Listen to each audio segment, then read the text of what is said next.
Hello there, and welcome to the Sleepy History Channel. Tonight, we explore the wonders of ancient Egypt, a place where architecture, knowledge, and ritual shaped a world that still inspires us today. Across the desert horizon, massive pyramids glistened in the sunlight, while temples rose in harmony with the stars.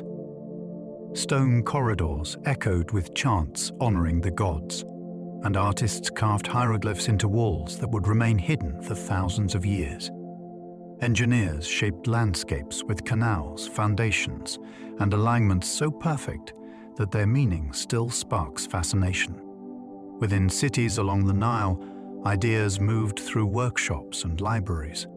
Metalworkers, scribes, astronomers, and healers built a culture that blended practical skill with a sense of the sacred. Even the most everyday objects were crafted with intention, revealing how deeply creativity and curiosity guided this ancient world.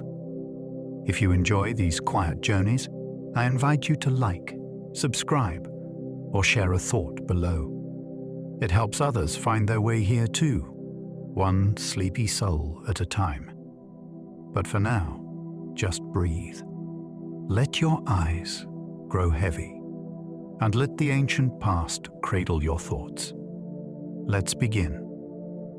The pyramids of Egypt were engineered with a precision that still challenges modern architects.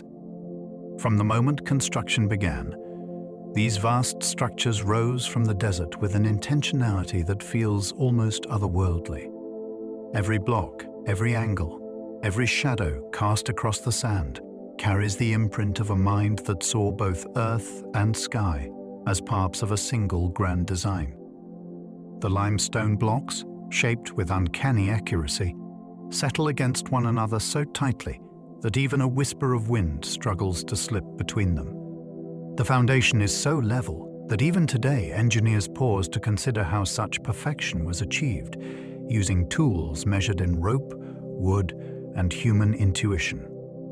The orientation of the pyramid follows the great rhythms of the heavens, as if the builders were choreographing stone to dance with constellations. Its hidden corridors rise and fall like a geometric heartbeat, each chamber placed with a purpose that blends symbolism with structural genius. Moving the stone required coordination on a scale that hints at a society capable of turning collective effort into something close to art. As the structure climbed higher into the sky, its edges formed a silent conversation with sunlight, shadow, and time itself. What remains is more than a monument. It is a riddle carved in limestone, a quiet reminder that the ancient world held knowledge and imagination far beyond what many expect, and that even today the pyramid stands as a challenge, asking if we truly understand how such perfection was ever possible. The Great Sphinx holds secrets scholars are only beginning to unravel. Carved directly from the bedrock of the Giza Plateau, the Great Sphinx rests half buried in sand, as though the desert itself is reluctant to release it fully. Its enormous body stretches across the ground with a calm that feels ancient even by Egyptian standards. The face, serene and composed, carries hints of a personality that refuses to be forgotten. Yet erosion has softened its expression into something both familiar and ungraspable. The contours of its surface show patterns shaped by wind, water, and time, leaving behind clues that invite debate about its original appearance, its age, and the sequence of its construction. Around its pores lie blocks from long-vanished temples, their placement suggesting rituals and processions that once passed before the statue in acts of devotion, now lost to memory. Beneath the surrounding bedrock, cavities and channels hint at structures not yet fully understood, as if the Sphinx was once part of a ceremonial system more elaborate than the ruins now reveal. Even the proportions of its head to its body ignite questions about alterations and restorations that may have reshaped its identity across ages. To stand before the Sphinx is to confront a silence filled with mysteries. It watches the plateau with the patience of stone, as if waiting for the moment when its oldest stories will finally be heard again. The Temple of Karnak was built as a living map of the cosmos. Karnak stretches across the landscape with a scale that defies quick understanding. Its halls and courtyards unfold like chapters of a vast cosmic manuscript carved into stone. Towering columns fill the Great Hall, their surfaces covered in scenes that depict creation, renewal, and the cycles of time. When sunlight slips through the spaces between them, it moves in slow beams that feel as deliberate as any ritual. These patterns of light once aligned with significant moments in the year, turning the temple into a solar instrument crafted with the precision of a celestial clock. Farther within, the sanctuary rests along an axis that captures the rising sun during important festival days. A reminder that architecture here was more than construction. It was interpretation. It was translation. It was the sky given form and weight. Even the sacred lake at the edges of the complex carries symbolic power, its still surface representing the primordial waters from which all creation emerged. Walking through Karnak is like entering a universe where stone, shadow, and sky speak the same language. Every doorway and corridor leads deeper into a world shaped by divine order, where the builders sought not only to honor the gods, but to reveal how the cosmos itself unfolds. The obelisks of Egypt were cut and moved using techniques that remain mysterious. Each obelisk begins its life as a single block of granite in the quarries of the southern desert, where workers shaped stone so dense that even modern tools struggle to cut it cleanly. The unfinished obelisk left in its cradle of bedrock reveals scars of a process that blended pounding, abrasion, fire, and relentless precision. Its sides taper toward a perfect summit designed to catch the earliest rays of dawn, transforming the stone into a frozen beam of sunlight. Yet the true marvel begins after the carving. The journey from quarry to temple required the movement of masses so immense that the logistics alone feel impossible. The paths had to be cleared, the ground prepared, the sledges reinforced, and the teams synchronized with a rhythm that turned sheer muscle into focused engineering. At the destination, the stone had to be raised upright without cracking, tilting, or losing alignment, a feat that demanded a deep understanding of weight and balance. Once standing, the obelisk transformed the space around it. Sunlight slid down its polished faces in long, bright streaks that shifted with the seasons. It became a marker of time, a statement of power, and a reminder that ancient engineers mastered challenges the modern world still struggles to replicate. The ancient Egyptians created pigments that have survived for thousands of years. Inside tombs and temples, color still clings to walls with a vibrancy that feels almost defiant. These pigments were not simple ground minerals. They were carefully engineered blends produced through experiments with heat, crystal formation, and the refining of ores. Egyptian blue, one of the most remarkable pigments ever created, emerged from a controlled fusion of minerals heated until they crystallized into tiny particles that capture and reflect light with unusual depth. Greens from powdered malachite were purified until they produced a luminous surface that echoed the hues of living plants. Artists layered these colors onto plaster treated with binders that anchored the pigment to the wall, allowing it to resist the harsh breath of the desert. The colors were not chosen only for beauty. Each held symbolic weight. Red spoke of power and vitality. Deep blacks signified the fertile promise of the Nile. Gold tones represented the eternal presence of the divine. That these colors remained so vivid speaks to a chemical understanding long before chemistry had a name. The walls seemed to glow when touched by lamplight, offering a glimpse of how bright they must have been when first painted by hands determined to make memory last forever. Egyptian stone carvings reveal techniques more advanced than many realize. Across temple walls and tomb chambers, carvings rise from stone with a precision that feels almost impossible for tools made of copper and stone. Reliefs show figures with outlines so clean they appear to have been drawn with a stylus, rather than carved by repeated blows. The surfaces within those outlines maintain a uniform depth, creating a visual effect that balances shadow and texture with extraordinary control. Artisans prepared the stone by smoothing it to a near-mirror finish before sketching guidelines onto its surface. Teams of specialists then worked in coordinated stages. One group outlined the shapes, another deepened them. Others polished the recesses to ensure that light would move across the scenes exactly as intended. Harder stones such as granite required tools made of even harder materials, as well as abrasive sands that ground the surface slowly and patiently. The carvings convey more than artistic skill. They reflect an understanding of depth, light, and material behavior that rivals modern craftsmanship. The scenes feel alive because the sculptors knew precisely how to coax movement from stone. Their discipline transformed walls into narratives that still breathe with clarity, emotion, and purpose. The pyramids were part of a vast, energetic landscape aligned with the stars. The plateau surrounding the pyramids was shaped into a landscape that mirrors patterns seen in the night sky. The largest structures reflect the arrangement of a group of stars long associated with cycles of renewal, their placement forming a terrestrial echo of celestial order.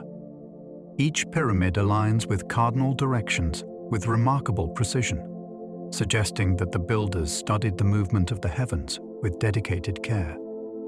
Causeways extend from the pyramids toward temple complexes positioned to catch sunlight during significant moments of the year. These long corridors acted as ceremonial pathways that tied earthly rituals to cosmic events. The scale of the design becomes more apparent when viewed from above. Distances, heights, and angles create a rhythm across the plateau, as if the builders intended the entire landscape to function as a single orchestrated system. This does not imply mysticism. It reflects a worldview where stars, seasons, and architecture formed a seamless continuum. The pyramids were not isolated wonders. They were nodes in a grand design that fused engineering, astronomy, and spiritual intention into a landscape shaped by both earth and sky. The Valley of the Kings holds tombs crafted with symbolic pathways to eternity. Carved deep into the desert cliffs, the tombs of the Valley of the Kings wind through the earth like passages meant to guide a soul beyond the world of light. Each corridor slopes downward with a deliberate rhythm, leading from the open air into chambers painted with scenes of cosmic voyages and cycles of rebirth. The walls glow with images of deities guiding the deceased through landscapes of night and transformation. Architects selected each location with care, choosing areas where the rock was strong enough to hold long corridors without collapse.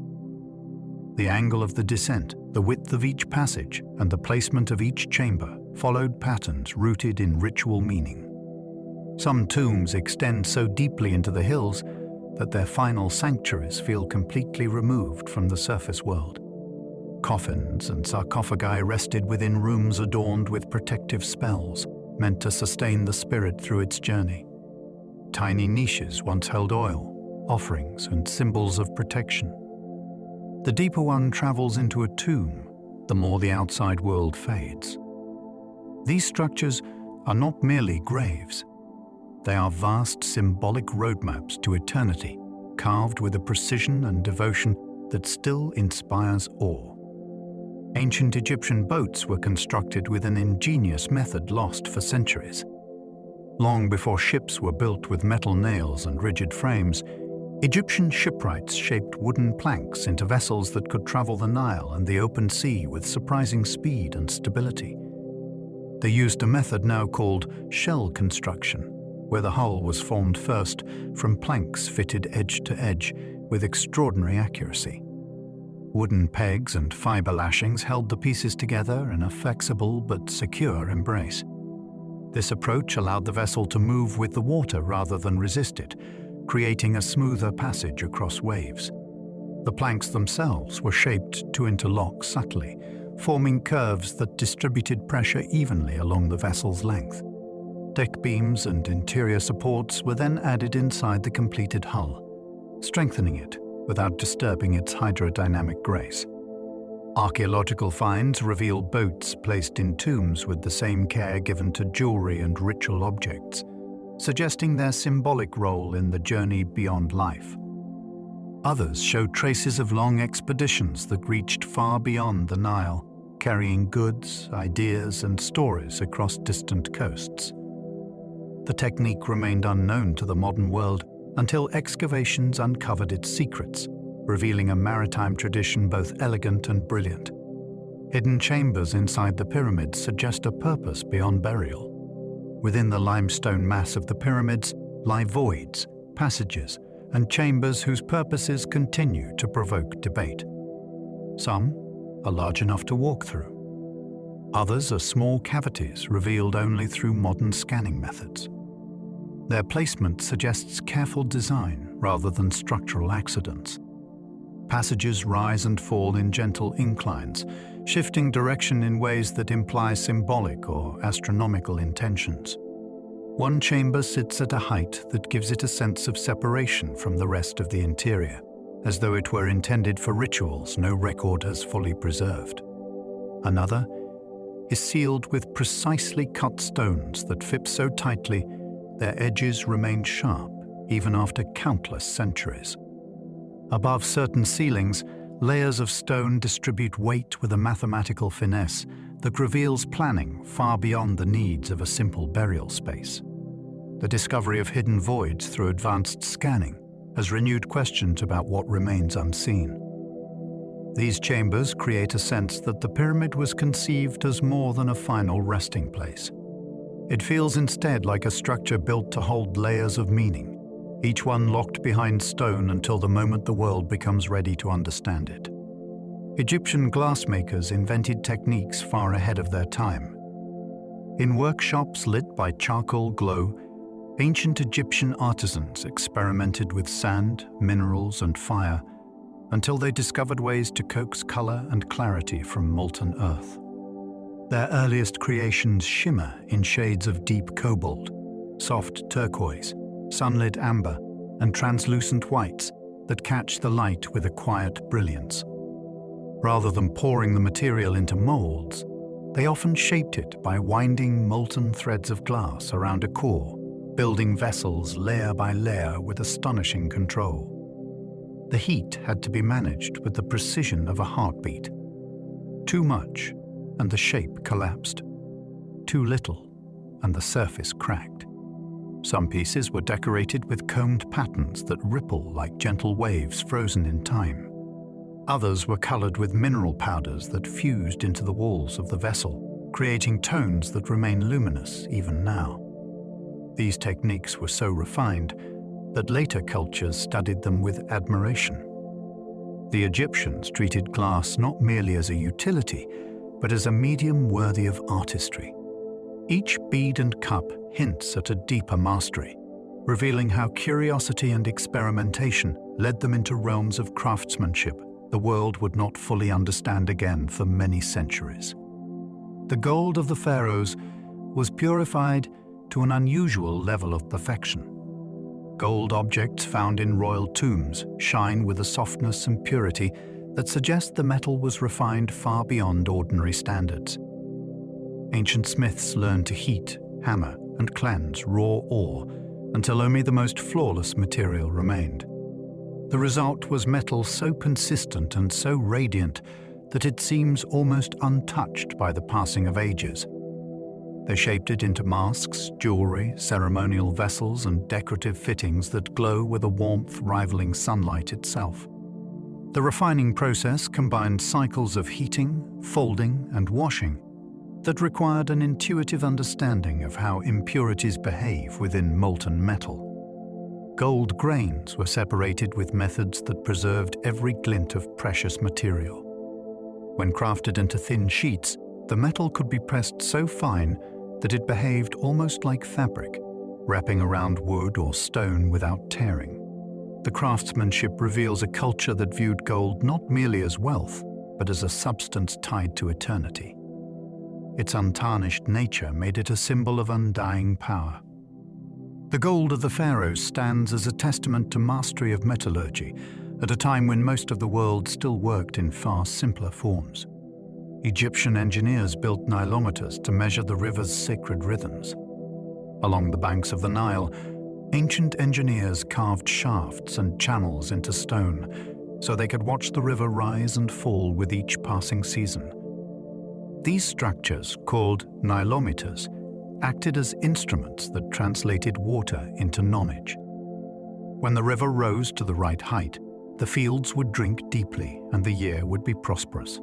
When it rose too high, destructive floods threatened the villages. When it rose too little, famine cast its shadow. Inside these shafts, steps descended into the water, each one carved with markings that allowed priests and officials to read the river like a living calendar. The clarity of the measurements reveals a level of hydrological insight remarkable for such an early era. Some nilometers were connected to temples, where their readings guided ritual offerings meant to honor the river that sustained all life along its valley. Others were placed near administrative centers, where they played a direct role in planning harvests and taxes. A nilometer is more than a gauge carved in stone. It is a reminder that the ancient Egyptians understood the pulse of their homeland with intimate precision. By watching the river, they learned to predict its moods and respond with skill, turning natural cycles into organized prosperity. The tomb of Tutankhamun preserved a snapshot of royal life like no other. When the sealed doorway of Tutankhamun's tomb was opened, the air that escaped had been trapped since a young king was laid to rest in the ancient world.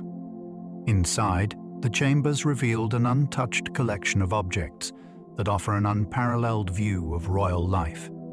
Beds carved with curving animal forms, chests painted with scenes of hunts and ceremonies, and chairs inlaid with gleaming glass and gold filled the rooms as though waiting for the king to return.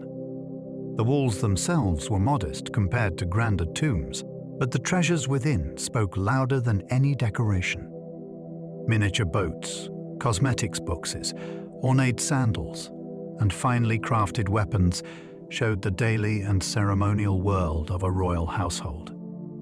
The nested coffins, each more brilliant than the last, culminated in a mask that remains one of the most striking works of art ever created. Even the placement of objects seems intentional, as though each item had been chosen not only to honor the king, but to preserve a moment in time.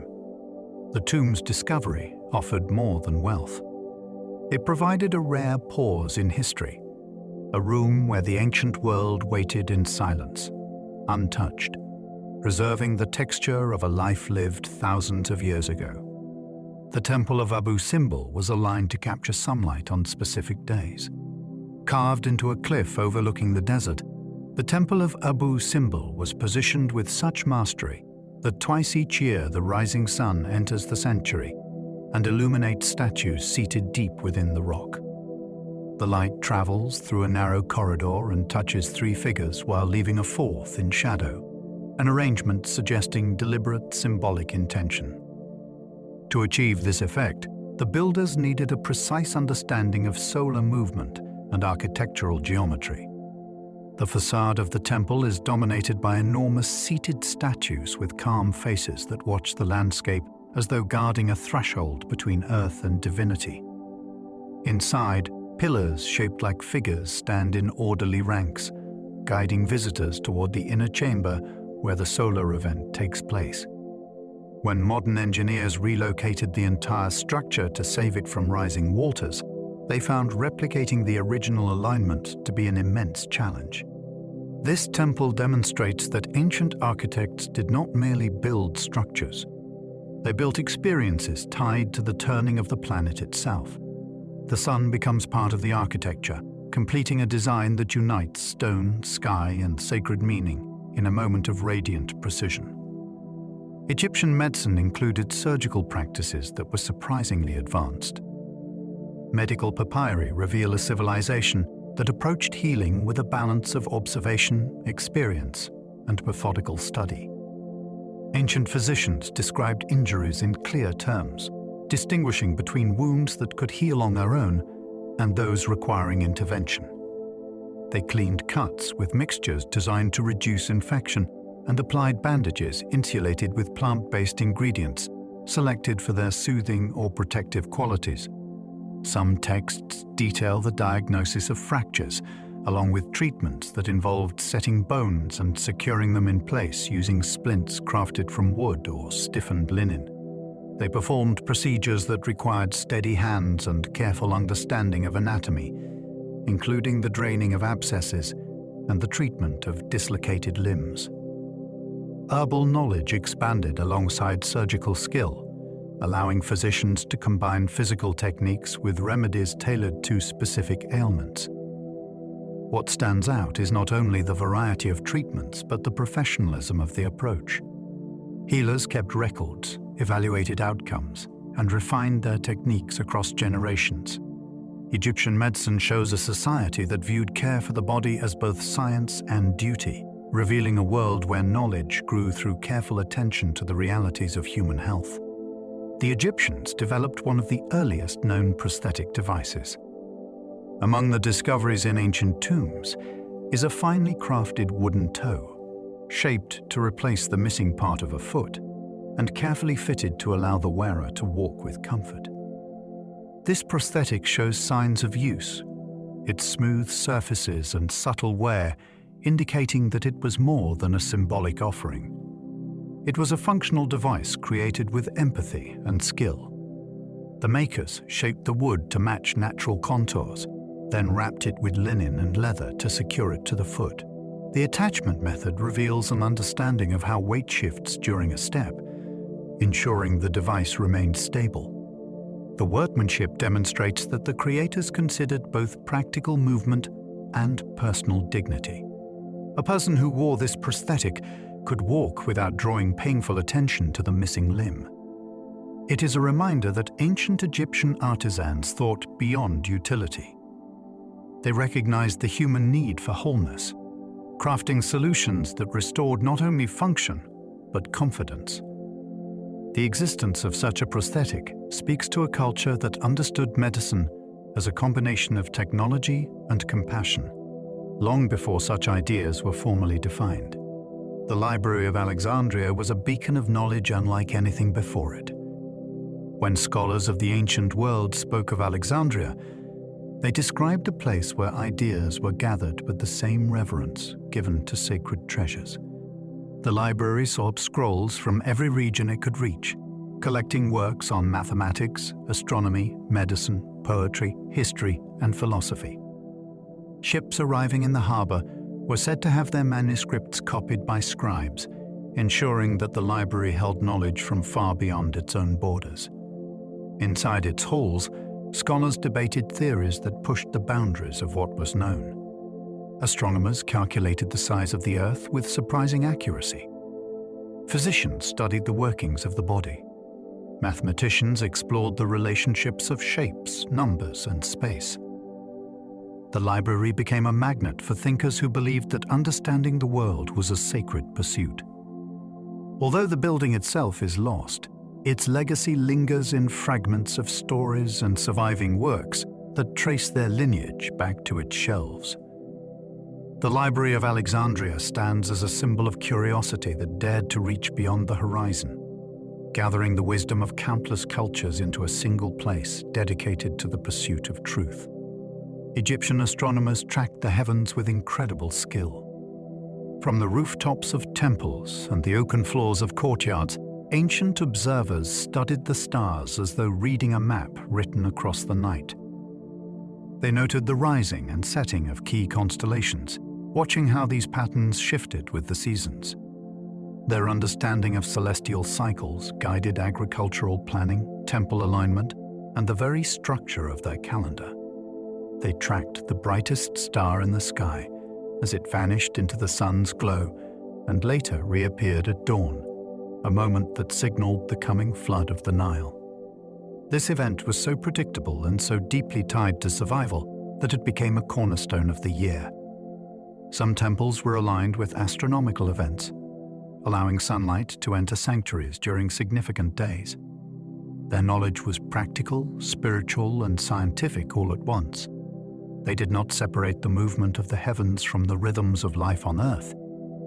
Through patient observation, they built a system that allowed them to predict time, mark festivals, and shape architecture with breathtaking accuracy. Their astronomy reveals a civilization that studied the sky not only for answers, but for connection. Ancient artists created portraits with lifelike detail and emotional depth. Painted faces from ancient Egypt capture expressions so subtle and so human that they collapse the distance between centuries. In the Pharaohs region, wooden panels were painted with delicate strokes that layered color to create the illusion of warm skin, shining eyes, and soft shadows across cheeks. These portraits were created to accompany the deceased into the afterlife, yet they reveal a level of intimacy that feels startlingly contemporary.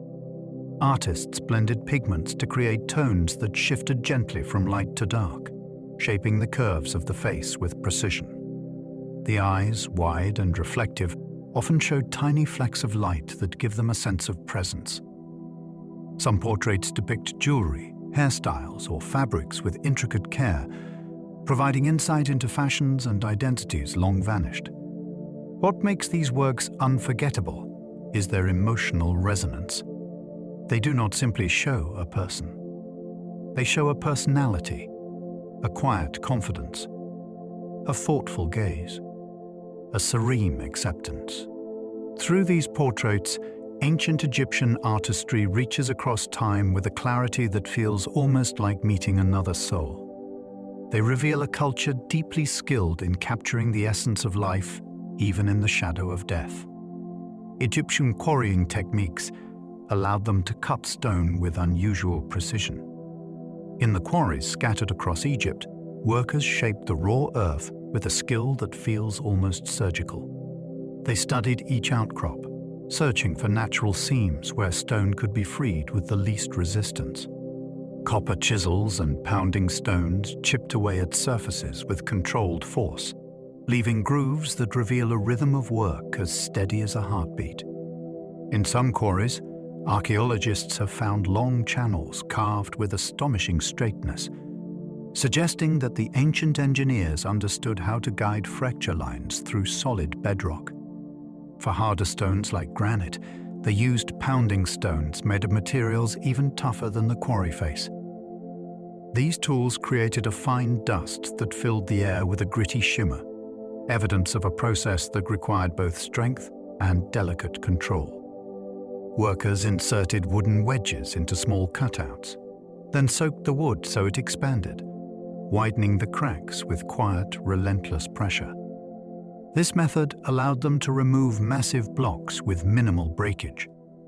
The precision visible in unfinished quarries proves that the Egyptians viewed stone not as an obstacle, but as a canvas. Their quarry marks are the first strokes of monuments that would later rise into forms of power, beauty, and cosmic intention. The Temple of Hathor contains celestial imagery found nowhere else. Within the cool interior of Dendera's Grand Temple, the ceilings unfold like the painted pages of a cosmic map. Figures glide across a deep blue sky, their forms representing stars, planets, and cycles of time. One ceiling contains an arrangement of constellations so detailed that it has become one of the most discussed works of ancient celestial art. The scene depicts the heavens as a dynamic realm where deities steer the progression of night and day with graceful authority. Carved columns shaped like the face of Hathor line the halls, each one gazing outward with a subtle smile that seems to welcome visitors into a world where sky and earth intertwine. Reliefs on the walls show rituals tied to the renewal of time and the rebirth of light, reflecting Hathor's role as a goddess of joy, music, and cosmic harmony. The temple feels deliberately designed to encapsulate her energy, blending architectural order with celestial storytelling. The artists who created these images worked with a belief that to paint the sky on stone was to bring the heavens into human reach. Their work remains unmatched in its blend of scientific observation and mythic imagination. The Temple of Hathor stands as a sanctuary where astronomy becomes art and divinity becomes visible. Egyptian funerary texts encoded a profound philosophy of the afterlife. Across the walls of tombs and the surfaces of papyri, lines of text describe journeys through realms filled with guardians, gates, and transformative encounters. These funerary writings did not simply instruct the dead. They shaped a worldview in which life continued beyond the body, guided by knowledge, courage, and ritual understanding. Certain spells opened pathways through challenges. Others offered protection from forces that could hinder the soul's progress. These texts reveal an astonishingly complex philosophy. The afterlife was not a vague dream. It was a structured landscape that mirrored aspects of the visible world while bending into forms of mythic significance. The soul had to navigate this environment with precision, calling upon knowledge preserved in carefully chosen words. The texts outlined dialogues between the deceased and divine beings, descriptions of transformative rebirth, and vivid imagery of cosmic order maintained by the gods. Inscriptions carved inside pyramids or written on funerary papyri show a society that believed knowledge itself held power. Through words, the journey beyond death could be shaped and safeguarded. These writings remain among the most compelling windows into the ancient Egyptian understanding of existence, identity, and eternity. The tombs of nobles reveal stories of daily life in vivid detail. Far from the grandeur of royal burials, the tombs of nobles offer a different kind of wonder. Their walls are painted with scenes so lively and intimate that they feel like windows into everyday experiences long vanished. Fishermen stand in boats surrounded by reeds. Bakers knead dough beside warm ovens. Musicians play harps while dancers move with gestures painted so delicately that one can almost sense the rhythm. Officials recorded moments of their careers, showing gatherings, ceremonies, and visits from dignitaries. Farmers are depicted tending their fields, guiding cattle, or harvesting crops under the steady sunlight of the Nile Valley. In these tombs, the focus shifts from divine order to the joy, labor, and responsibility of ordinary life. These images reveal more than tasks and rituals. They show the structure of homes, the weave of clothing, the shapes of tools, and the expressions of people caught mid-gesture.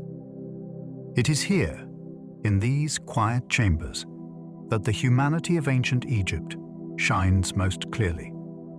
The tombs of nobles preserve a world where life unfolds in moments both grand and simple, captured with affection and skill. Ancient Egyptian cosmetics were both scientific and spiritual. Cosmetics in ancient Egypt were crafted with a blend of practicality, beauty, and meaning. Green pigments made from malachite were ground into powders that adorned eyelids with shades resembling the fertile banks of the Nile. Black coal, mixed from minerals and oils, lined the eyes in sweeping curves that enhanced expression while shielding the skin from sunlight and controlling infection. Some compounds even stimulated the body's immune response, offering protection far beyond ornamentation. The crafting of perfumes and oils involved boiling, pressing, and filtering plants harvested from far and near. These scents were stored in containers crafted with the same elegance given to jewelry. Their fragrances meant to soothe both body and spirit. Ointments softened the skin, cooled the body, or served as offerings in rituals honoring the gods. Cosmetics reflected identity, status, and devotion. They carried symbolic weight, linking the wearer to deities associated with protection, healing, and beauty. These practices reveal a culture that understood how material and spiritual care could intertwine. Their cosmetics were not simply adornments. They were tools of health, expression, and transformation. The temples of Phila survived a journey across the Nile. When rising waters threatened the island of Phila, the temples that had stood for centuries faced the risk of vanishing beneath the river. Rather than let them be lost, specialists undertook a relocation effort of extraordinary precision.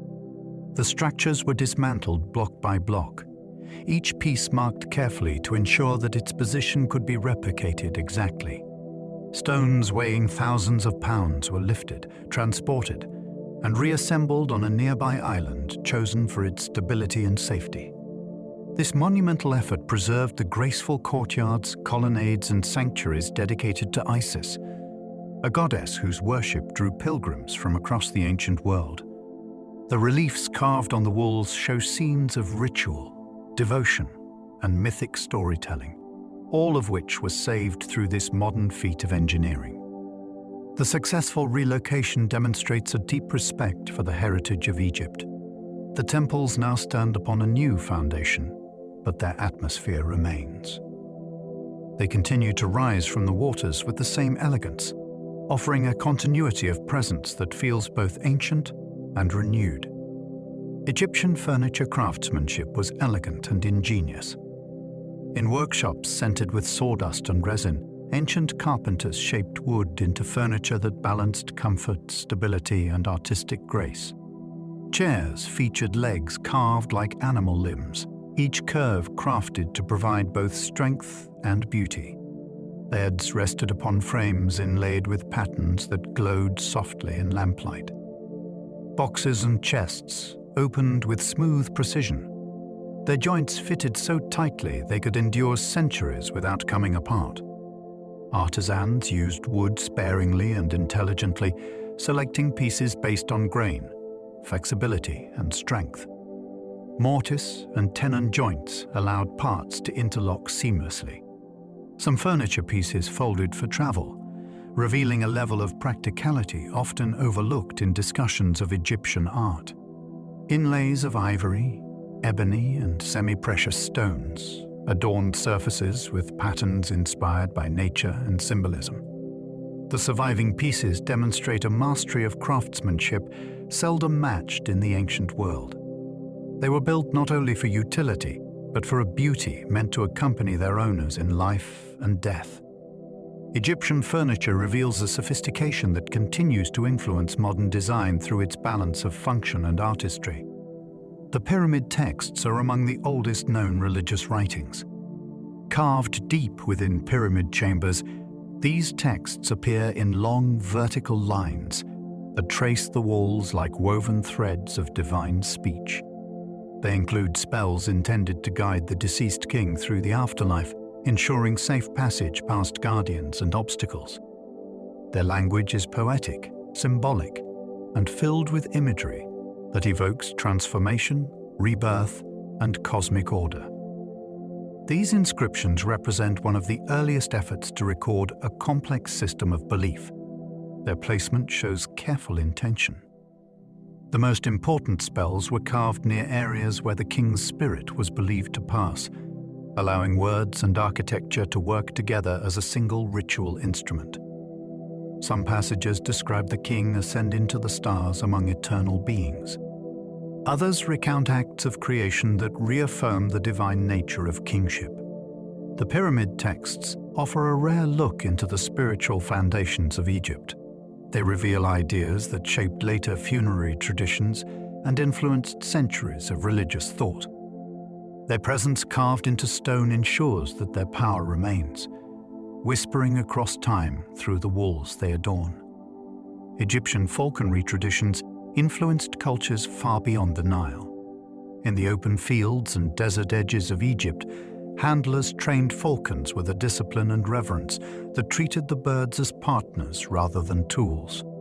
These birds, swift and keen-eyed, became symbols of divine power linked to the sky and the sun. Through careful training, falconers taught them to recognize signals, return to the hand, and strike prey with controlled precision. The relationship between falcon and handler required patience. Each bird demanded unique attention, responding to tone, movement, and trust. This practice soon took on ceremonial importance, reflecting the cultural belief that falcons were connected to celestial forces. They appeared in art, mythology, and ritual objects across Egypt. Travelers observing these traditions carried stories of them far beyond the Nile. Over time, elements of Egyptian falconry influenced practices in neighboring regions, spreading techniques that would become the foundation of an art still alive today. The discipline reveals a culture deeply attuned to the natural world, capable of forming bonds with creatures whose power and grace mirrored their own aspirations. The crocodile mummies of Egypt reflect an unexpected element of worship. In certain regions along the river, crocodiles were not feared as threats. They were revered as embodiments of a powerful deity associated with the water's strength and unpredictability. Temples near these areas housed pools where live crocodiles were tended with a mixture of caution and respect. After death, some of these creatures were mummified with the same care given to noble families.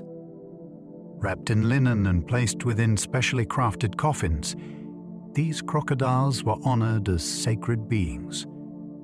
Some were adorned with amulets, suggesting that they held protective roles within the community. Long underground galleries reveal rows of these mummified forms, each one placed with solemn precision. This practice shows how deeply Egyptians integrated the natural world into their belief system. Even a creature as formidable as a crocodile was seen as a bridge between mortal life and divine power. Their mummies remain a striking reminder that Egyptian spirituality embraced the full spectrum of the living world, seeing meaning where others might see only danger. The solar boats of the pharaohs symbolized a journey through the heavens. Beside the pyramids and within hidden pits along the Nile Valley, ancient craftsmen placed full-sized wooden vessels built with astonishing skill. These solar boats, constructed from planks lashed together in a flexible shell, were designed not for earthly waters, but for the cosmic river that carried the sun across the sky. Their curved prows rose like the beaks of sacred birds, while their hulls swept in long, elegant arcs that mirrored the path of celestial travel. The boats were laid to rest in pits lined with stone, disassembled with care so that each piece could be reassembled when needed in the afterlife. Every plank, every rope, every wooden peg was placed with ceremonial intention. These vessels were believed to carry the soul of the king alongside the sun god, joining the eternal voyage that renewed the world each dawn. When one of these boats was reconstructed in the modern era, its craftsmanship stunned shipwrights. The joints fit with a precision that allowed the vessel to glide across water with surprising grace. The solar boats reveal how the Egyptians translated cosmic mythology into real and tangible forms, turning spiritual belief into vessels built for eternity. Egyptian perfume makers created scents treasured across the ancient world. In workshops filled with the aromas of crushed flowers, heated oils, and exotic resins, ancient perfumers blended fragrances so rich that their reputation spread far beyond Egypt's borders. They used methods that involved slow heating, pressing plants, and distilling essences into thick, fragrant oils poured into alabaster jars carved with exceptional finesse. Certain scents, crafted from blue lotus, myrrh, and sweet flag, were reserved for temples and royal households. Others were used in daily life to soothe skin, calm the spirit, or mark important moments with symbolic meaning. These perfumes were more than pleasant aromas. Some were believed to carry protective qualities, while others played roles in rites linked to healing and rebirth. Recipes preserved in texts describe the careful timing required to combine ingredients so that the fragrance matured rather than collapsed. The jars that once held these mixtures show how highly they were valued, with stoppers crafted to preserve every drop. Legends of Egyptian perfumes reached foreign courts, where traders brought small vessels as treasured gifts. Their reputation for richness and longevity speaks to an artistry grounded in knowledge of both botany and chemistry. Through scent, the Egyptians shaped experiences that lingered long after the moment passed. The Great Pyramid's internal passages reflect advanced geometrical knowledge.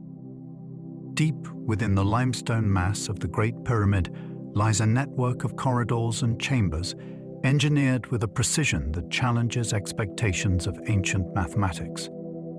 Angles rise and fall in exact increments, creating pathways that guide both weight and motion through the structure. The ascending passage climbs at a slope so consistent that even modern instruments marvel at its accuracy. Above it, relieving chambers stack in careful succession, each layer positioned so the weight of millions of tons distributes safely around the king's chamber below. The grand gallery stretches upward like a vaulted spine, its walls narrowing as they rise, creating a space that feels both monumental and meticulously calculated. Every component appears to serve multiple purposes. Structural stability, symbolic alignment, and mathematical harmony converge in a design that transcends mere construction. No light enters these passages naturally, yet the smoothness of the surfaces and the precision of the joints suggest that workers navigated with incredible dexterity. The geometry embedded in these corridors demonstrates a grasp of engineering that rivals later achievements by civilizations across the world. The internal design of the pyramid proves that the Egyptians understood not only how to build upward, but how to orchestrate space from within. Ancient Egyptian agriculture thrived through innovations that tamed the Nile. Along the riverbanks where silt settled in rich, dark layers, farmers perfected methods that transformed seasonal cycles into dependable harvests. They read the rise of the river with practiced eyes, preparing fields in advance of floods that spread nutrients across the land. Canals guided water into basins where it could be stored and released precisely when needed. These systems supported vast stretches of farmland, turning the valley into a ribbon of abundance surrounded by desert. Farmers used wooden plows fitted with bronze tips to break soil hardened after the flood receded. Cattle pulled these plows in slow, steady rhythms, while teams of workers planted barley, emmer wheat, flax, and vegetables in well-spaced rows. Irrigation ditches channeled water between fields so efficiently that crops grew with a regularity envied by neighboring lands. Their understanding of soil, water, and seasonal timing turned agriculture into a science rooted in observation and tradition. The success of Egyptian civilization depended on this mastery. It provided food for the people, resources for industry, and surpluses that supported temples, workshops, and monumental projects. Egyptian agriculture stands as one of the earliest and most enduring triumphs of human ingenuity. Egyptian healing temples offered rituals that blended science and spirit. In sacred complexes dedicated to gods of healing, individuals seeking relief from illness traveled long distances to participate in rituals that intertwined medical knowledge with spiritual belief. These temples contained chambers where priests interpreted dreams, believing that divine messages could reveal the nature of an ailment.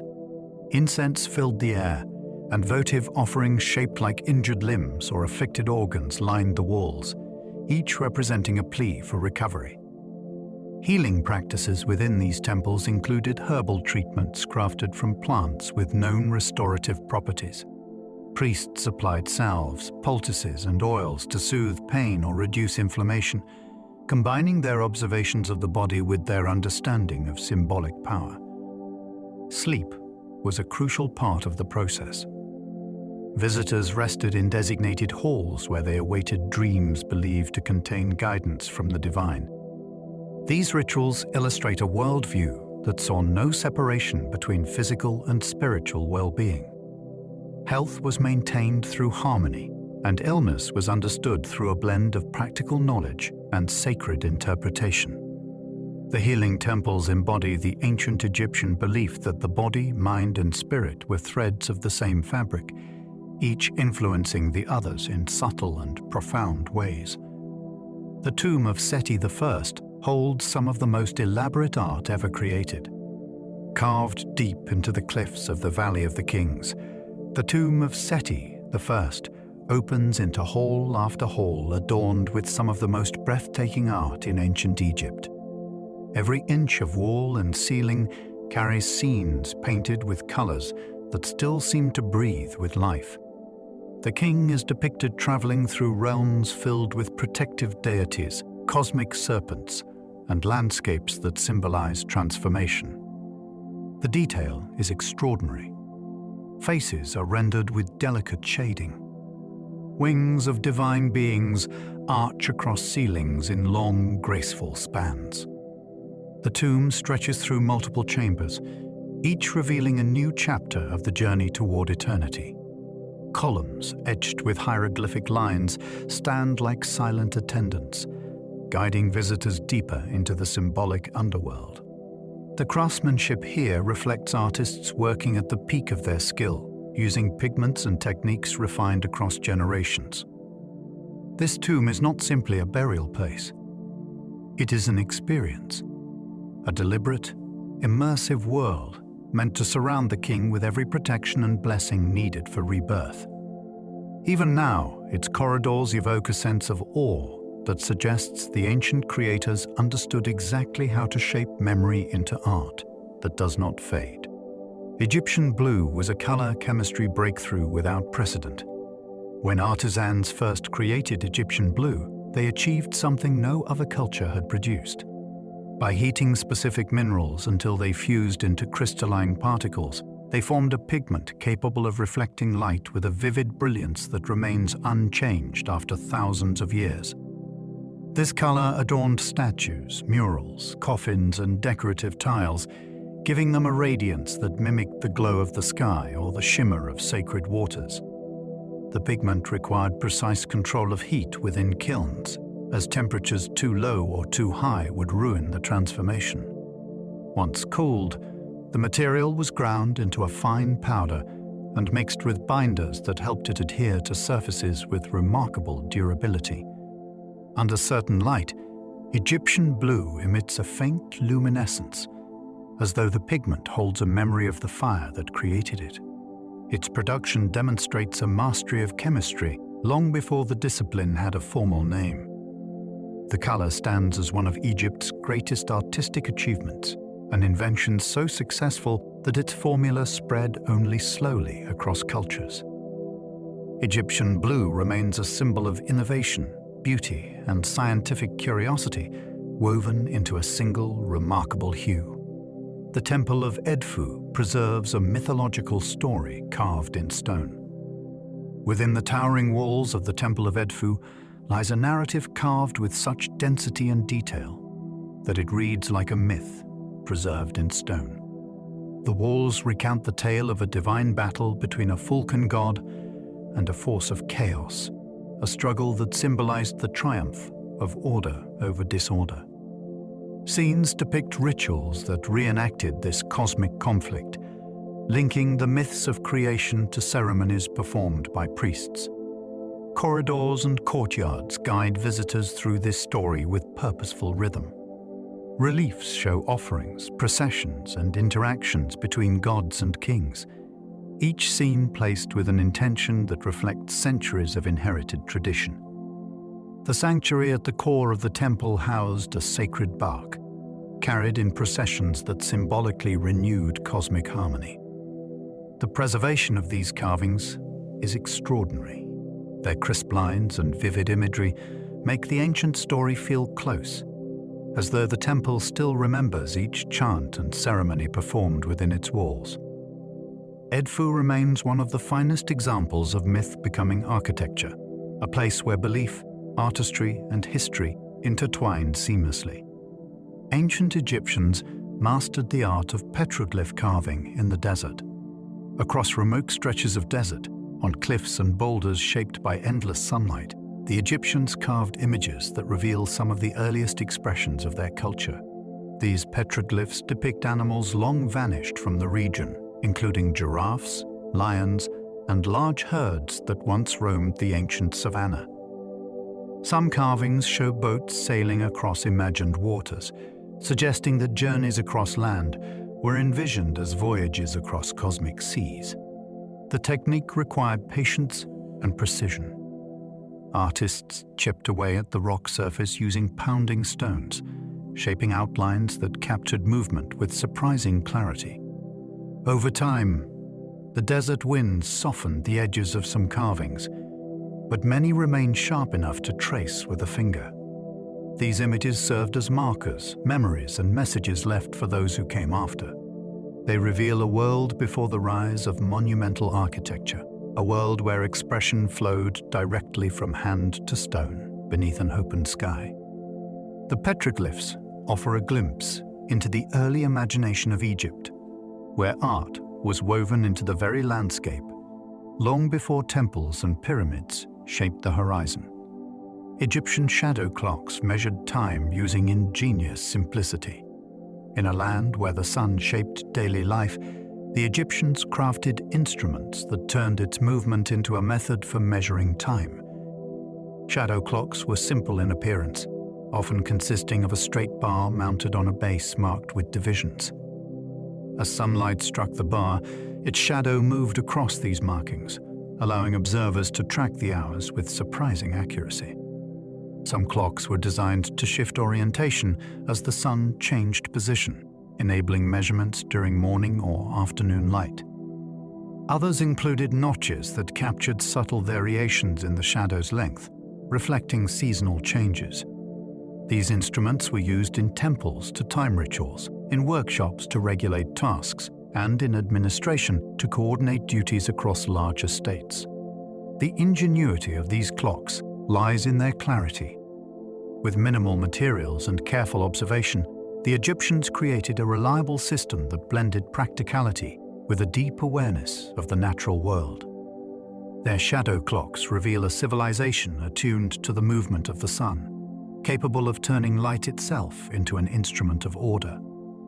The Luxor Temple was a monument to divine kingship. Along the eastern bank of the Nile, the Luxor Temple rises with an elegance that reveals how the ancient Egyptians understood power. Its courts and halls were designed not merely to honor a king, but to show how kingship itself connected earth to the divine. Colossal statues guard the entrance, their calm expressions carved with a confidence that conveys authority without cruelty. Behind them, columns shaped like papyrus stalks rise in tall, rhythmic rows that guide the visitor deeper into the temple's symbolic world. The architecture reflects a ceremony that united the living pharaoh with cosmic forces. Rituals performed here reaffirmed the king's place within the universal order, linking human leadership to the cycles of creation. Reliefs carved along the walls show scenes of offerings, blessings, and divine encounters, weaving mythic imagery into every surface. As the sun moves across the sky, its light travels through the courts in broad golden sheets, illuminating details that seem to awaken beneath its touch. The temple feels alive with purpose, a space where stone and sunlight shaped the identity of kings. Luxor remains one of the most striking examples of how architecture can express power, devotion, and cosmic belonging all at once. Egyptian leatherworking reveals a level of skill rare in the ancient world. In workshops perfumed with the scent of treated hides and warm oils, Egyptian leatherworkers shaped animal skins into objects both durable and beautiful. They softened, stretched, and cut the material with a care that allowed it to fold, flex, or hold its shape, depending on the intended purpose. Shoes were crafted with layered soles that cushioned and protected the foot. Belts, harnesses, and shield covers were made with stitching so tight that the seams appear almost seamless. Some of the most impressive pieces include chariot harnesses adorned with dyed patterns and decorative elements carved into the surface of the leather. These objects required both artistry and engineering, as they needed to withstand the high speeds and intense motion of battle or ceremony. Leatherworkers also produced quivers, bags, and cases for tools, each shaped to fit its contents with precision. The ingenuity of this craft is evident in the richness of surviving pieces. They show a civilization that understood how to transform natural materials into objects that combined function with beauty. Egyptian leatherwork stands as a testament to patient skill, creative thought, and a timeless understanding of design. The sacred barks of Egypt were built as celestial vessels in wood. Stored within the deepest chambers of temples or carried in grand processions, sacred barks were among the most revered objects in Egyptian ritual life. These wooden vessels, often gilded and adorned with protective symbols, were not meant for earthly rivers. They represented the craft that carried the god through the sky and the underworld, echoing the solar journey that renewed the world each day. Their construction reflects extraordinary care. Frames were built from carefully selected wood, shaped to hold shrines containing divine images. Gold leaf shimmered along the edges, while inlays of stones and glass added color that glowed in candlelit halls.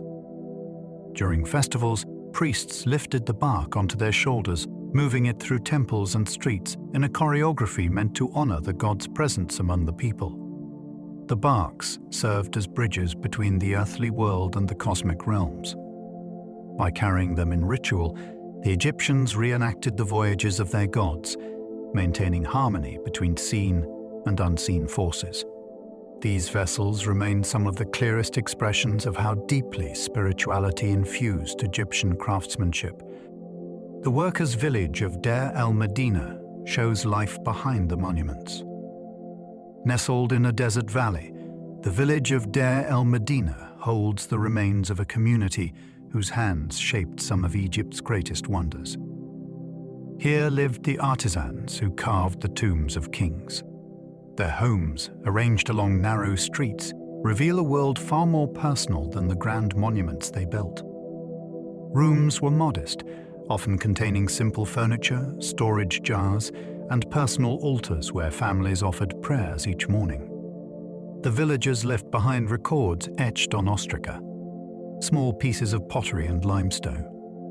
These writings contain everything from work schedules to personal letters, jokes, and disputes. Through them, we glimpse friendships, marriages, illnesses, and celebrations. The workers described their progress in the tombs, the materials they needed, and the challenges they faced deep underground. Their community ran with remarkable structure. Work crews rotated responsibilities, shared meals, and attended festivals together. The people of Deir el-Medina show that the wonders of Egypt were not created by nameless hands. They were shaped by individuals with lives as vivid and human as anyone living today. Their village remains one of the richest sources of daily life in the ancient world. Egyptian mathematics included surprisingly sophisticated techniques. Among the records preserved on papyri are mathematical problems that reveal a civilization comfortable with abstraction and calculation. Scribes understood how to divide complex numbers into precise fractions, using tables that helped them solve practical problems related to trade, construction, and land measurement. They calculated areas of irregular plots, determined the volume of granaries, and estimated supplies needed for large projects. Their methods relied on decomposition, breaking numbers into smaller, manageable parts. This approach allowed them to compute with a logic that feels surprisingly modern. They also recognized geometric relationships, using proportions to design ramps, align structures, and shape architectural plans. The construction of pyramids and temples required an understanding of angles, slopes, and loads that speaks to a mathematical discipline honed over centuries. Egyptian mathematics was not theoretical. It was deeply practical, woven into the fabric of administration, commerce, and engineering. These techniques reveal a civilization that valued clarity, accuracy, and the ability to shape the world through numbers. The Temple of Ombo celebrated duality with striking symbolism. Built along a curve in the Nile, the Temple of Ombo stands apart for its symmetry. Every hall, courtyard, and sanctuary is mirrored, creating a space that honors a pair of gods whose powers represented balance and contrast. One side of the temple was dedicated to a god associated with protection and vision. The other honored a god tied to strength, transformation, and the unpredictable forces of nature.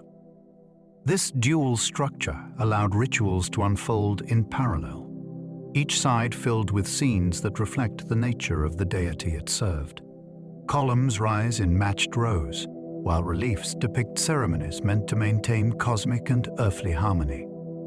Even the medical instruments carved on one wall reveal how the temple embraced ideas of healing and balance.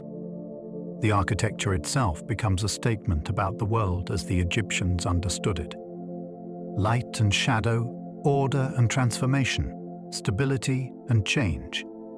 Calm Ombo embodies these contrasts with a clarity rarely seen in temple design. It remains one of Egypt's most intriguing expressions of symbolic architecture. Ancient Egyptian quarry marks show evidence of organized labor systems.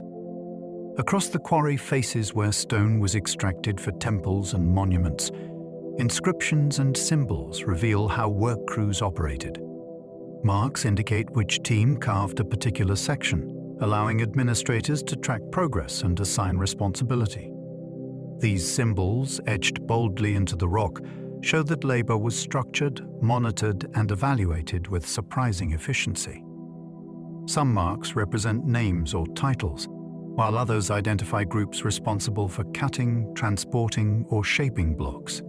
In certain quarries, sequences of marks create a timeline of activity, recording the movement of labor crews across seasons. These systems ensured that vast quantities of stone could be removed and delivered to construction sites with remarkable coordination. The presence of these marks alters how we understand ancient labor. The workers were not anonymous forces behind monumental achievements. They operated within teams, communicated through symbols, and maintained a complex network of organization that supported projects spanning decades. The quarry marks remain an invaluable record of how Egyptian society transformed coordinated effort into monumental architecture. Egyptian music was played on instruments with haunting beauty. Across the courts of temples and the open courtyards of homes, music filled the air with sounds created from lyres, flutes, and harps crafted with meticulous care. Harps rose in sweeping arcs of polished wood, their strings stretched tightly to create tones that resonated with gentle clarity. Lyres held close to the chest added warmer notes that blended with the bright singing of flutes carved from reeds. Musicians performed at festivals, banquets, and ceremonies, weaving rhythms that carried emotion through melodic patterns. Some instruments were decorated with inlays of ivory or painted scenes of dancing figures, suggesting that music was celebrated as both art and ritual.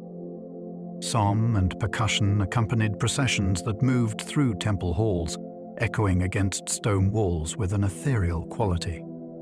The fragments of instruments that survive still hold the marks of hands that played them. Their craftsmanship reveals a deep sensitivity to sound. Egyptian music shows that ancient life was not silent. It was filled with harmonies that shaped moments of devotion, celebration, and reflection. The Colossi of Memnon once sang at sunrise. Standing along the western edge of the Nile, the twin statues known as the Colossi of Memnon rise with a quiet majesty that belies their ancient reputation. At dawn during certain periods in history, visitors reported hearing a soft tone emanating from the northern statue as the first sunlight warmed its surface. The sound, described as a gentle hum or faint singing, echoed through the early air and became a wonder known across distant lands. The phenomenon likely resulted from heat shifting through fine cracks within the stone, causing vibrations that produced the mysterious note. Yet for ancient travelers, the sound carried deeper meaning. They believed it was the voice of a mythic figure greeting the sun. Pilgrims journeyed great distances to hear the statue at daybreak, leaving inscriptions nearby to commemorate the moment. Even after repairs silenced the sound, the legend endured. The colossi stand today as reminders of an age when stone seemed capable of speaking, when the boundary between natural phenomenon and divine presence felt thin enough to step across. Egyptian medical papyri recorded remedies far ahead of their age. Among the surviving scrolls of ancient Egypt are medical texts that describe treatments grounded in careful observation and practical experience. Remedies for wounds, digestive issues, fevers, and eye conditions appear alongside detailed instructions for preparing salves, plasters, and herbal mixtures. Physicians recommended specific plants known for soothing, cleansing, or stimulating the body.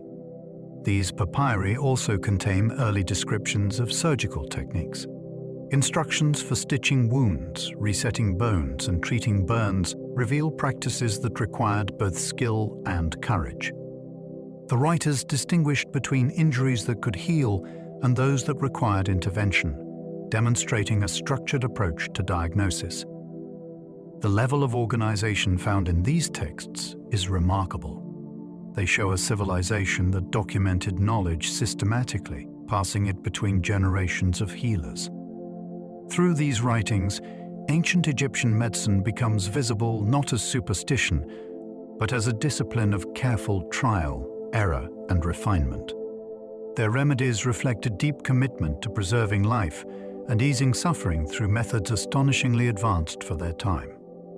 The mummified animals of Egypt preserve stories of devotion and ritual. Across temples and necropolises, the remains of mummified animals reveal a world where creatures were not only companions, but sacred beings woven into spiritual practice. Wrapped in linen and placed in carefully prepared coffins, cats, ibises, falcons, snakes, bulls, rams, and countless other species were honored in rituals that sought connection with the divine forces they represented.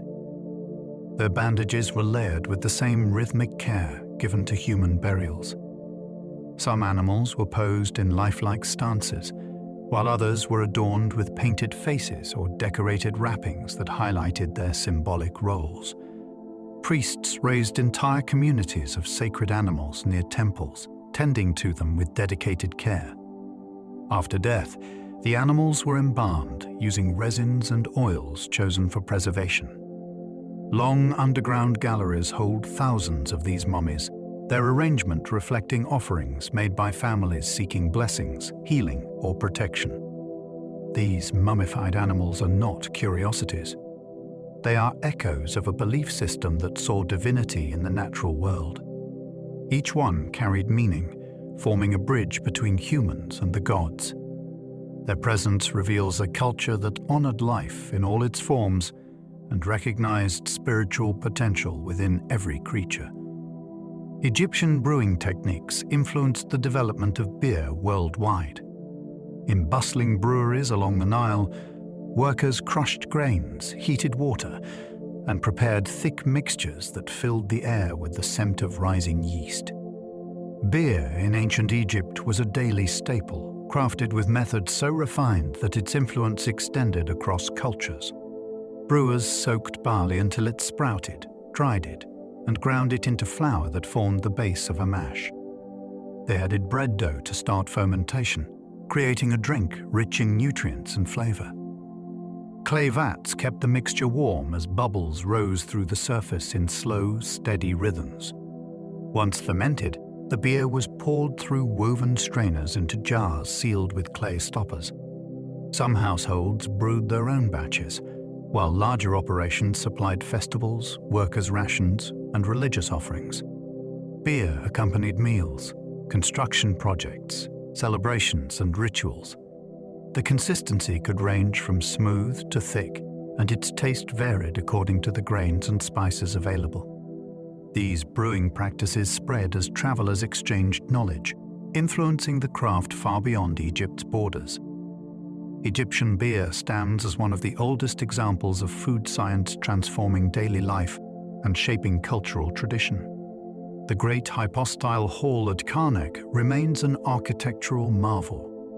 Walking into the great hypostyle hall is like entering a stone forest created by hands that understood scale as a form of sacred expression. Rows of towering columns rise toward the sky, each carved with reliefs depicting scenes of kings, gods, and rituals tied to the cycles of creation. Sunlight filters down in narrow beams that touch the tops of the pillars before dissolving into shadow below. The contrast creates a sense of awe that still overwhelms visitors today.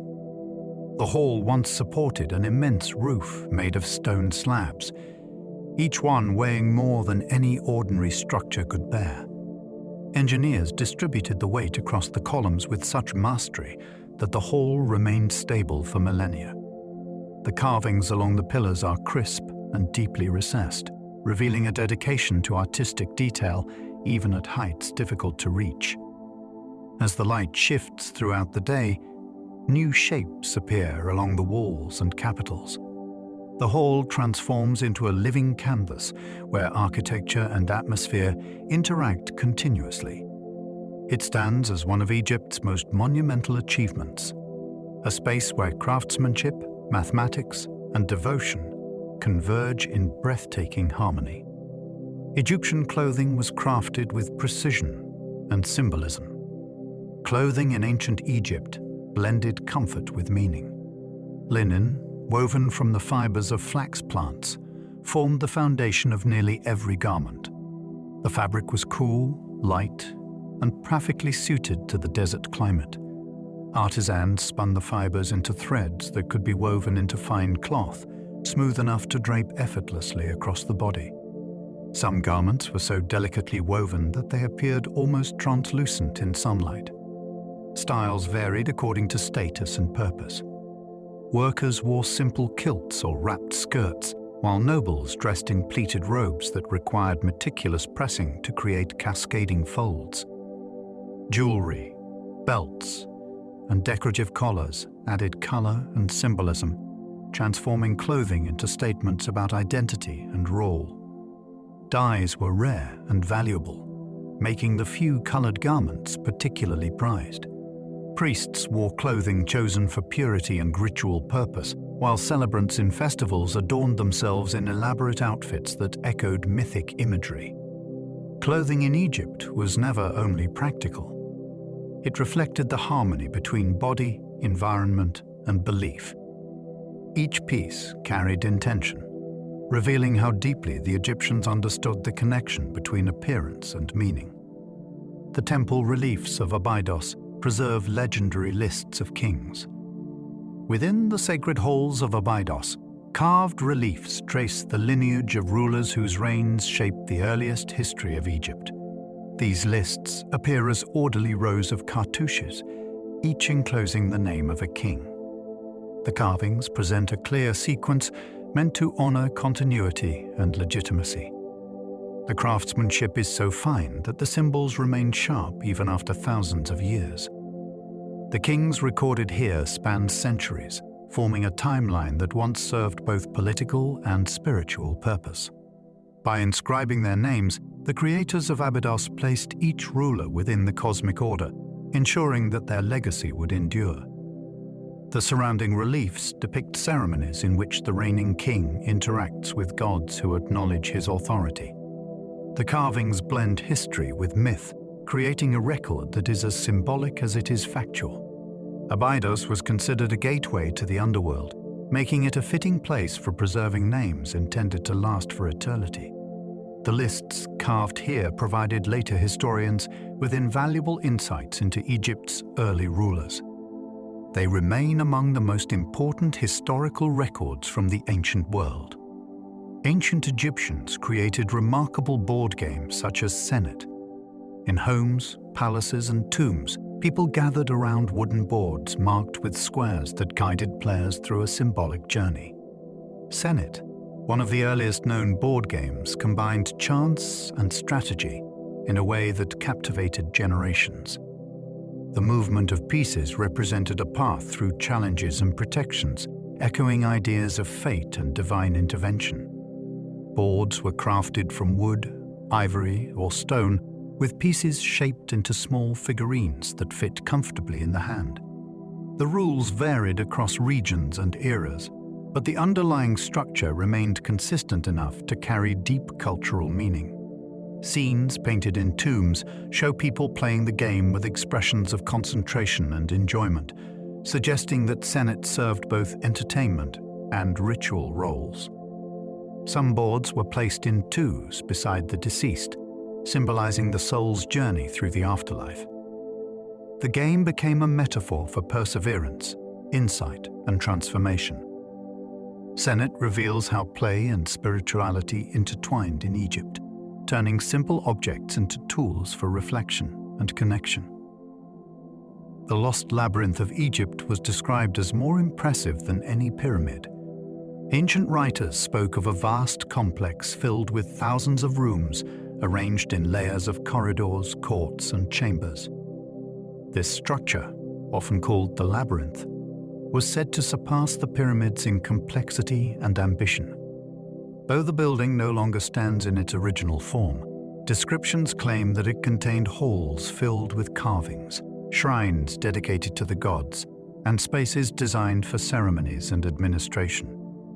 Its arrangement reportedly included multiple stories, each with distinct functions. Some rooms were used for governance, others for storage of records, and still others for religious rites. The layout was so intricate that even those familiar with its design risked becoming disoriented within its walls. Large stone blocks formed the structure, arranged with precise joints that endured through centuries of shifting terrain. Discoveries near the site hint at foundations and fragments that align with ancient accounts. The labyrinth remains one of Egypt's most intriguing mysteries. Its memory alone conveys the scale of Egyptian architectural ambition, suggesting a monument where form, function, and imagination reached extraordinary heights. The Red Pyramid marks a turning point in architectural evolution. Rising from the sands at Dosha, the Red Pyramid stands as one of the earliest true smooth-sided pyramids. Its angles reveal a deliberate refinement of earlier attempts, showing how architects learned from past experiments to create a stable and aesthetically unified form. The structure derives its name from the warm hue of its limestone blocks, which glow softly under desert light. Inside, corridors lead downward through chambers built with corbelled ceilings that distribute weight in elegant layered patterns. The precision of these chambers demonstrates a confident understanding of engineering principles. Unlike earlier structures that shifted or cracked under their own mass, the Red Pyramid shows an intentional balance between height, angle, and structural stability. Its success paved the way for future pyramids, providing the foundation for architectural achievements that followed. Standing before it, one senses the excitement of a breakthrough. This pyramid is not only a tomb. It is a declaration of mastery, representing the moment when experimentation transformed into enduring accomplishment. Ancient Egyptian astronomy influenced calendar systems across civilizations. By observing the movements of stars and the cycle of the sun, Egyptian astronomers created a calendar that reflected the realities of agricultural life. They identified the heliacal rising of a bright star, whose appearance marked the coming flood of the Nile. This event became the anchor of a calendar divided into 3 seasons that mirrored the rhythms of planting, flooding, and harvesting. The precision of these observations impressed neighboring cultures. Through trade, travel, and scholarly exchange, Egyptian timekeeping ideas spread outward, influencing systems adopted by other civilizations. Their division of the year into equal parts, along with the recognition of lunar and solar cycles, helped shape early understandings of time across the ancient world. Astronomy in Egypt was more than an academic pursuit. It was a practical tool that guided festivals, governance, and agriculture. The legacy of their work remains embedded in the foundations of modern calendar systems, a testament to the clarity and consistency of their observations. The Black Pyramid represents a bold experiment in design. Constructed during a period of architectural innovation, the Black Pyramid stands out for its unusual shape and internal complexity. Built with a core of mud brick reinforced by layers of stone, the structure represents a departure from earlier pyramid designs. Its outer casing once gleamed in the sun, creating a striking contrast with the darker material beneath. Inside, the network of corridors and chambers reveals ambitious planning. Some chambers were lined with massive stone blocks, while others were supported by wooden beams crafted to absorb shifting weight. The design included multiple burial chambers, hidden passages, and protective features intended to guard the tomb against intrusion. Although the structure experienced instability over time, it remains an important milestone in Egypt's architectural development. The Black Pyramid shows that the Egyptians were not afraid to experiment, adapt, and push boundaries. It is a testament to their willingness to explore new possibilities in their quest to honor kings and embody spiritual ideals through monumental form.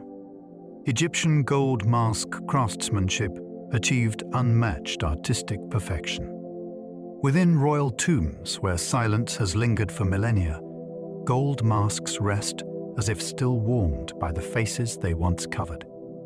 Their surfaces gleam with an almost supernatural radiance, shaped by artisans who understood the metal with a sensitivity that remains astonishing. Sheets of pure gold were hammered until they became thin enough to flex, yet strong enough to hold every curve and contour of a human visage. The features were sculpted with remarkable subtlety. Lips soften at the corners. Eyelids curve with lifelike grace. Brows rise in gentle arcs that convey calm authority. The gold itself symbolized eternity. Its untarnishing nature made it the perfect material to hold the spirit's image for the journey beyond life. To achieve these effects, craftsmen layered gold over meticulously carved wooden cores or shaped entire visages through controlled hammering alone. Inlays of obsidian and quartz created eyes that shine with startling depth, while pigments added warmth and detail around the face. These masks do more than reflect status. They capture personality. They demonstrate a mastery of metal that merged technique with reverence. Even now, their glow carries the quiet promise of immortality, revealing the ancient Egyptians' profound devotion to preserving the essence of their kings. The Fayum mummy portraits capture emotion across millennia. Painted on thin wooden panels, the Fayum portraits preserve faces that look back at us with a clarity so human it feels almost unsettling. Artists layered pigments in delicate strokes, shaping cheeks with soft gradations of color and giving eyes a reflective sheen that suggests living presence rather than memory. These portraits were created to rest upon mummified bodies, bridging the physical world and the realm beyond with a likeness meant to carry identity forward. Each portrait reveals something intimate, a tilt of the head, a faint curve of the lips, or a glimmer within the gaze. Jewelry, hairstyles, and clothing reflect personal tastes and cultural influences, offering glimpses into lives shaped by both Egyptian tradition and the cosmopolitan world that surrounded the Fayum region. The artists mastered a technique that allowed subtle highlights to breathe life into flesh tones, giving the images a sense of depth that surpasses many later traditions. Standing before these portraits, one feels the weight of time collapse. They convey not just appearance but emotion, as though capturing the quiet inner world of individuals who once lived along the Nile. Their presence reminds us that the ancient world was filled with souls as expressive and complex as our own. Egyptian faience was a brilliant material of symbolic significance. Across temples, tombs, and workshops, Egyptian faience glitters with a vibrancy unmatched by ordinary ceramics. This material, made from finely ground sand fused with minerals and alkaline compounds, produced colors that shimmered like sunlight on water. The most iconic hue is a radiant blue-green that echoes the tones of the Nile and the rebirth it represented. Craftsmen shaped faience into beads, amulets, tiles, offering bowls, and figurines, each one glowing with an inner light created through the firing process. When heated, the surface developed a glossy glaze that seemed almost liquid in its brilliance. Some objects were incised before firing, allowing patterns to emerge beneath the translucent sheen. Others were molded into intricate forms so detailed that the craftsmanship can still be admired today. Faience was more than decoration. Its colors carried deep symbolic meaning tied to life, protection, and the divine. The widespread use of faience reveals a culture drawn to radiance. The Egyptians learned how to transform simple elements into something that felt precious, creating objects that reflected both technical mastery and spiritual intention. These shimmering artifacts preserve a legacy of beauty that continues to fascinate scholars and travelers alike. The Osirian suggests ritual practices rooted in mythic depth.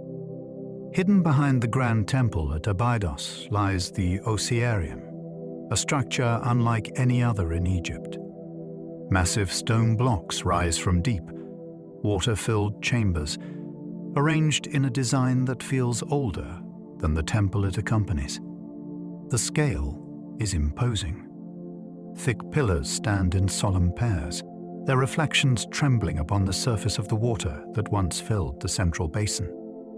The atmosphere within the Osirian feels deliberate, quiet, and ceremonial, as though the space was crafted to evoke the mythic world of rebirth associated with the god it honors. The architecture suggests a symbolic journey. Visitors descended into a space that grew darker and more enclosed, echoing the passage into the underworld and the promise of renewal. The arrangement of the stones feels timeless, almost primordial, reflecting stories of creation and resurrection central to Egyptian belief. Although much of its original purpose remains debated, the Osirian carries an unmistakable sense of ritual depth. It is a place where myth becomes architecture, where the boundaries between story and structure blur. Its enigmatic design continues to provoke wonder, standing as a testament to the Egyptians' ability to translate cosmic meaning into monumental form. Egyptian agriculture included techniques that anticipated modern sustainability. Along the fertile stretches of the Nile, farmers practiced methods that balanced productivity with long-term stewardship of the land. They rotated crops to maintain soil vitality, planting grains, vegetables, and legumes in cycles that prevented exhaustion. They managed water with precision, using basins and channels that minimized waste and conserved moisture through the driest months. Livestock were integrated into farm life not only for food and labor, but to enrich the soil with nutrients that would support future growth. Farmers paid close attention to seasonal patterns, adjusting planting schedules according to the flood's timing and intensity. They stored seeds from the healthiest plants, selectively cultivating varieties that thrived under changing conditions. Tools crafted from wood, stone, and bronze were maintained with care, ensuring they lasted through many cycles of use. This approach allowed Egyptian agriculture to sustain large populations across centuries. Their methods reflect a deep understanding of ecological balance, revealing a society that viewed the natural world as a partner rather than a resource to exploit. The lessons embedded in their practices continue to resonate with modern ideas about sustainability and responsible farming. The desert oases were home to cultures interwoven with Egyptian trade. Scattered across Egypt's western desert lie oases where life flourished against overwhelming odds. Palm groves, freshwater springs, and cultivated fields formed vibrant communities that became essential nodes in networks of trade and communication. Caravans carrying minerals, incense, livestock, textiles, and rare desert goods passed through these settlements, linking Egypt to distant lands across the Sahara. The people of the oases developed a way of life shaped by both isolation and connection. Their architecture adapted to desert heat, with mud brick homes arranged to capture shade and cool evening breezes. Their crafts blended influences from Egypt, Libya, and deeper African regions, creating styles uniquely tied to these crossroads. Written records, decorative pottery, and archaeological finds reveal a culture that thrived on movement and exchange. These oases served as sanctuaries for travelers, offering rest, protection, and essential supplies. They also held religious significance, as sacred groves and water sources symbolized life emerging from desolation. The desert oases demonstrate how Egypt's influence extended far beyond the Nile, shaping and being shaped by cultures that survived in one of the harshest landscapes on Earth. The pyramid builders used logistics that rival modern project planning. Behind every block placed in Egypt's pyramids lies a system of organization so complex and efficient that it continues to impress modern engineers. Supplies of stone were extracted from quarries, transported across long distances, and delivered to construction sites with a timing that minimized disruption. Workers were organized into crews with distinct roles, each team responsible for specific tasks in a coordinated chain of effort. Administrative records show ration distributions, tool tracking, and work schedules that functioned with remarkable precision. Water, food, and shelter had to be supplied daily to thousands of workers, requiring logistical expertise comparable to managing a small city. Ramps, platforms, and lifting mechanisms were built and adjusted as the pyramid rose, revealing a constant adaptation to changing conditions. The success of these projects demonstrates a mastery of planning, communication, and foresight. The builders did not rely on improvisation. They followed structured procedures that allowed them to transform raw vision into monumental reality. Their achievements remain some of the most impressive feats of human coordination ever recorded. Egyptian brickwork architecture reveals a parallel world of daily life. Beyond the stone temples and pyramids that dominate the global imagination, a quieter architectural world once spread across Egypt in mud brick. Homes, workshops, storerooms, police posts, and administrative centers rose from this humble material, shaped with techniques that balanced practicality and regional tradition. Brickmakers molded clay mixed with straw, then dried the blocks under the sun until they hardened into durable, lightweight units. Entire neighborhoods were built with these bricks, forming winding streets, courtyards, and enclosed gardens. The interiors of homes contained painted walls, built-in benches, and storage niches that reveal a rich domestic life, often overshadowed by monumental stone structures. Mud brick allowed quick repairs, seasonal adjustments, and expansion as families grew. Although many of these buildings eroded over time, their remains reveal patterns of life that stone monuments cannot capture. They show how communities lived, worked, and interacted. Egyptian brickwork architecture preserves the human scale of the ancient world, offering a glimpse into the spaces where daily routines unfolded. The scribes' schools preserved knowledge through generations. In classrooms filled with the scratch of reed pens across smooth surfaces of wood and pottery shards, young scribes learned the skills required to record the world around them. They practiced writing lines of script until the symbols flowed with confidence and clarity. Teachers guided them through mathematical exercises, administrative records, and hymns that transmitted essential knowledge across generations. Scribes held respected positions, as their skills formed the backbone of governance, commerce, and ritual life. They recorded crop yields, legal disputes, temple offerings, and royal decrees. Their training involved discipline, creativity, and a deep understanding of language.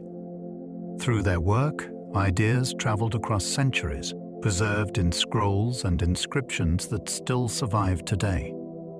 The schools functioned as more than educational centers. They were guardians of memory. They ensured continuity in a world where writing served as the bridge between the present and the eternal. Through the diligence of these students and teachers, the legacy of Egypt endured in words that could outlast stone. Egyptian fishing tools show a deep understanding of the Nile's ecosystem. Along the banks of the Nile, fishermen crafted nets, hooks, and traps suited to the river's shifting currents and abundant species. Nets woven from flax fibers were cast in wide circles that spread like rippling shadows across the water. Wooden floats and stone weights ensured that the mesh moved with the river, creating subtle patterns that guided fish into waiting pockets. Hooks made from bronze or bone were sharpened with care, their shapes reflecting knowledge of the feeding behaviors of different fish. Basket traps placed among reeds used natural flow to funnel fish inside, where escape became nearly impossible. Fishermen observed migration patterns, water levels, and seasonal changes, adjusting their techniques throughout the year. These tools reveal a relationship with the river rooted in attentiveness and respect. Fishing provided sustenance for families, offerings for temples, and goods for trade. Egyptian fishing practices demonstrate how deeply the people understood their environment, shaping tools that harmonized with the rhythms of the Nile rather than opposing them. The Temple of Dendera holds carvings that fascinate scholars and travelers. Beneath ceilings painted the color of deep twilight, the Temple of Dendera unfolds in a maze of halls where every wall carries images carved with astonishing clarity. Columns crowned with the serene face of a goddess rise like guardians, their expressions both welcoming and watchful. The carvings depict scenes of ritual, healing, birth, and celestial motion, each one arranged with a symmetry that reveals careful planning. One ceiling in particular captures endless imagination. Figures glide across a map of the night sky, their positions echoing patterns of distant stars. The lines are so crisp that they seem to pulse with ancient intelligence. Elsewhere, reliefs show rituals tied to sound and healing, suggesting that the temple once echoed with chants meant to carry spiritual resonance. Even the hidden crypts beneath the floors contain carvings illuminated only by lamplight, their surfaces untouched by daylight for thousands of years. The images here preserve symbols connected to creation myths, protective forces, and sacred knowledge reserved for the highest initiates. The Temple of Dendera remains one of Egypt's most captivating sanctuaries, a place where art, astronomy, and ritual intertwine in luminous detail. Egyptian amulets were crafted with symbolic power and artistic skill. Across tombs, temples, and everyday homes, amulets shaped from stone, faience, metal, and precious gems reveal a world where objects held both beauty and profound meaning. Artisans carved symbols associated with protection, health, fertility, and rebirth, turning small pieces of material into vessels of spiritual power. Each amulet carried a purpose.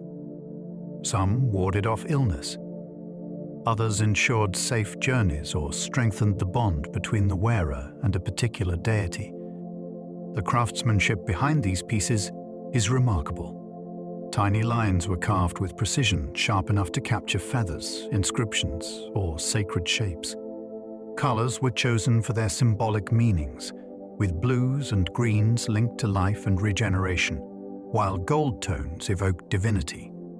Amulets accompanied the living in their daily routines and were placed beside the dead as safeguards for the journey beyond life. These small objects demonstrate how deeply the Egyptians believed in the interplay between material and spirit. To hold an amulet was to hold a fragment of cosmic order, a private anchor of protection. Their persistence across every social class reveals a culture where symbolism infused even the quietest details of life. The lost city of Akhetaten was an experiment in religious revolution. In a remote stretch of desert, a king built a city dedicated to a single divine force. Akhetaten rose with astonishing speed, its boundaries marked by tall stelae carved with declarations of devotion. The city's orientation embraced the rising sun, its temples open to the sky, so that sunlight itself became part of the ritual landscape. Homes, workshops, and palaces unfolded along wide avenues, their layouts reflecting a new vision of spiritual and social order. Art from this period broke dramatically from convention. Figures were depicted with elongated forms, expressive gestures, and intimate scenes that contrast sharply with the formality of earlier ages. This style captured a world undergoing transformation. The city became a testing ground for ideas that challenged centuries of tradition, from theology to aesthetics. Although Akhenaten's existence was brief, its remains reveal a society wrestling with change on a monumental scale. Reliefs carved into its surviving walls show a world where devotion centered on light, renewal, and cosmic harmony. The city stands as one of the most intriguing chapters in Egyptian history, a moment when faith, politics, and creativity collided with breathtaking intensity. Egyptian textile weavers achieved techniques rare for their time. Within workshops filled with the soft rustle of threads, Egyptian weavers created fabrics so delicate and finely woven that some pieces appear almost weightless. Linen threads spun from carefully processed flax were twisted into strands of remarkable consistency. These strands were then arranged on looms in patterns that produced fabrics with tight, even weaves, capable of holding intricate pleats or draping with graceful fluidity. Weavers used their skills to craft garments for every level of society, from simple wraps to elaborate robes adorned with fringe or decorative stitching. The lightness of the fabric was crucial in Egypt's climate, allowing air to circulate while providing modest coverage. Fine textiles were also used for ritual purposes, including the wrapping of mummies, where the quality of the linen reflected both devotion and craftsmanship. Some surviving pieces reveal an artistry rivaling later traditions. Cloth adorned with patterns, embroidered borders, or carefully pressed folds demonstrates an understanding of aesthetics that transcends function. Egyptian textile work remains one of the earliest examples of artisans transforming natural resources into materials that balanced beauty, comfort, and symbolism. The map of the gold mines of Nubia is one of the oldest known cartographic documents. On a fragment of papyrus now preserved in a museum, lines drawn by ancient hands chart the rugged paths of desert mining routes. This map, created to guide expeditions into the gold-rich lands of Nubia, shows mountains, wells, and landmarks essential for survival in harsh terrain. Although simple in appearance, its clarity reflects a sophisticated understanding of navigation and geography. The map likely accompanied officials responsible for overseeing mining operations. These expeditions required careful planning, coordination, and knowledge of the desert's unforgiving conditions. The drawing marks water sources with precision, highlighting the lifelines that made such journeys possible.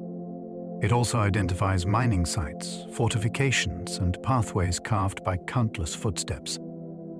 This document is more than a practical tool. It is a rare glimpse into how Egyptians visualized space, direction, and resource management. It demonstrates their ability to translate three-dimensional landscapes into two-dimensional representations long before cartography became formalized. The map of the Nubian mines reveals a world where exploration, administration, and artistry converged on a single sheet of ink and fiber. Egyptian desert art records ancient trails and sacred pathways. Across remote cliffs and boulders shaped by relentless sun, carvings left by ancient travelers trace routes through landscapes that once supported herds and caravans. These images depict animals that thrived in earlier climates, scenes of hunting, dancing figures, and symbols marking waypoints along forgotten roads. The carvings were placed with purpose, acting as both memories and guides. Some petroglyphs cluster near water sources, while others stand at crossroads where travelers pause to rest or perform small rituals. The style and subjects vary across regions, suggesting contributions from communities with distinct traditions yet shared understanding of the desert's spiritual and practical significance. These carvings preserve moments of human presence in vast emptiness. They show that the desert was not always barren. It was once a network of movement, story, and belief. The art, etched into these stones, reflects a world where survival, travel, and sacred meaning intertwined beneath the open sky. The canopic jars of Egypt reflect a complex understanding of ritual preservation. Within the depths of tombs, ceramic and stone vessels rest in quiet rows, each one crafted to hold a vital part of the body after death. The lids were shaped with faces of protective deities, their calm expressions watching over the contents with silent vigilance. These jars were part of a carefully designed system that reflected both anatomical knowledge and spiritual belief. Organs were treated with resins and oils, then placed within jars chosen for their durability. Each jar embodied a guardian force responsible for protecting its contents from harm. The placement of these vessels within tombs followed strict patterns that linked them to cosmic order and the balance required for rebirth. The craftsmanship of the jars reveals a union of artistry and ritual. Smooth surfaces, detailed carvings, and precise inscriptions demonstrate a culture committed to honoring the body even after its passage from life. The canopic jars stand as powerful symbols of how the Egyptians preserved identity, protection, and sacred function across the threshold of mortality. The mortuary complex of Sahur reveals mastery of monumental layout. At Abu Sir, the mortuary complex of Sahur stretches across the desert in a composition that reflects careful planning and artistic refinement. A long causeway once linked the valley temple to the pyramid, guiding processions through walls adorned with scenes of trade, military tribute, and ceremonial events. These reliefs captured the vitality of a kingdom reaching beyond its borders. The layout integrates functional and symbolic spaces with remarkable balance. Courtyards filled with light transitioned into shadowed halls where rituals unfolded. Storage chambers, offering rooms and sanctuaries, were arranged in harmony with the pyramid's precise geometry. Stone blocks fit together with accuracy that preserved the structure's stability through centuries of shifting sands. This complex demonstrates how architecture could shape spiritual experience.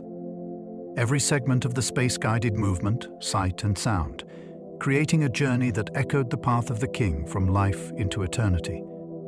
The mortuary complex of Sahur remains one of the clearest examples of early architectural ambition refined into lasting elegance. Egyptian stone vessels were crafted with techniques scholars still debate. Smooth bowls, jars, and vases carved from stones as hard as granite or as delicate as alabaster reveal a level of craftsmanship that continues to puzzle modern experts. The surfaces of these vessels are so perfectly finished that their interiors curve with uninterrupted precision, as though shaped by tools far more advanced than those known from the era. Artisans hollowed the interiors through narrow openings, removing material with an accuracy that suggests extraordinary patience and control. Some vessels feature walls so thin that they glow when held to light, yet they remain flawlessly symmetrical. The variety of materials used speaks to an understanding of each stone's characteristics, from the translucence of calcite to the weight of basalt. Despite countless studies, the exact methods used remain partly mysterious. The tools found do not fully explain the smoothness or precision of the finished pieces. These vessels stand as quiet puzzles, reminders that Egyptian craftsmanship often reached heights that challenge modern assumptions about ancient technology. The painted tombs at Saqqara reveal unexpected artistic styles. In the tombs scattered across Saqqara's vast necropolis, walls painted with vivid scenes reveal a diversity of artistic expression that expands our understanding of Egyptian creativity. Some paintings depict daily life with an emphasis on motion, capturing dancers mid-step or workers bending toward their tasks. Others use color in bold contrasts, blending bright reds, deep blues, and warm ochres into compositions that feel energetic and experimental. The brushwork in certain tombs shows techniques not commonly seen elsewhere. Shading appears in soft transitions, giving figures a sense of volume and depth. Decorative borders frame scenes with patterns that reflect personal taste or local tradition. Animals are rendered with attentive detail, revealing a close familiarity with nature. These paintings introduce a human warmth often overshadowed by the grandeur of monumental art. They show that Egyptian artists explored variations in style, technique, and mood. The tombs at Saqqara remind us that creativity flourished across many layers of society, each one leaving its unique imprint on the walls of eternity. The white walls of Memphis were once among the wonders of the ancient world. Long before other cities rose in splendor, Memphis stood at the heart of Egypt's earliest kingdoms, its shining walls gleaming beneath the desert sun. These walls were crafted from smooth white plastered brick, so luminous that travelers approaching from the river described them as if the horizon itself had been carved into a radiant fortress. Their brightness was not decoration. It was declaration. The city was the seat of kings, the home of ceremonies that shaped the identity of a growing nation. Within those walls lay palaces, courtyards, temples, and workshops filled with the rhythmic sounds of artisans laboring at their craft. Priests carried out ancient rites in sanctuaries scented with incense. Diplomats and traders passed through its gates, bringing stories and goods from distant lands. The city bustled with the energy of governance, invention, and devotion. Though much of Memphis has vanished into soil shaped by millennia of change, the memory of its white walls lingers in ancient texts. They describe a place so radiant that it captured the imagination of all who saw it. The brilliance of those walls became a symbol of Egypt's rising power, reflecting a civilization already dreaming in monumental scale. Egyptian garden design created oases of beauty in harsh landscapes. Behind high walls that shielded them from wind and sand, Egyptian gardens flourished in spaces where water, shade, and geometry shaped tranquil sanctuaries. Pools lined with stone-reflected palm fronds and drifting lotus blossoms, their surfaces rippling with gentle movement, but cooled the surrounding air. Walkways paved with smooth tiles guided visitors past groves of fruit trees, aromatic herbs, and flowering plants chosen for scent as much as beauty. These gardens were not merely ornamental. They were designed with purpose. Pools served as reservoirs. Shade trees moderated temperature. Carefully spaced plantings encouraged breezes to move through courtyards in soothing currents. In temple precincts, sacred lakes and ordered plantings echoed mythic imagery tied to creation and renewal. In private villas, gardens offered places of rest, conversation, and contemplation far removed from the intensity of desert heat. Paintings and reliefs show nobles enjoying banquets beside water gardens, while musicians performed on terraces. The design principles behind these spaces reveal an understanding of ecology and aesthetics intertwined. Egyptian gardens transformed arid environments into havens of life, demonstrating how skill and imagination could reshape nature into a living symbol of harmony. The tomb of Hatshepsut reflects the power of Egypt's female pharaoh. Carved into the cliffs of Deir el-Bahari, the tomb and mortuary temple of Hatshepsut rises in terraces that appear to grow from the rock itself. Its design mirrors the grandeur of a ruler who defied convention and took her place among Egypt's kings. Ramps stretch upward toward colonnades formed by pillars carved with elegant precision. Reliefs cover the walls in scenes that celebrate her achievements, her divine right to rule, and her expeditions to foreign lands rich in exotic goods. The architecture blends natural landscape with human ambition. The cliffs behind the temple form a towering backdrop, while the terraces advance in rhythmic stages that guide visitors toward sanctuaries bathed in shifting light. The artistry within the complex reveals a ruler whose reign focused on stability, prosperity, and spiritual legitimacy.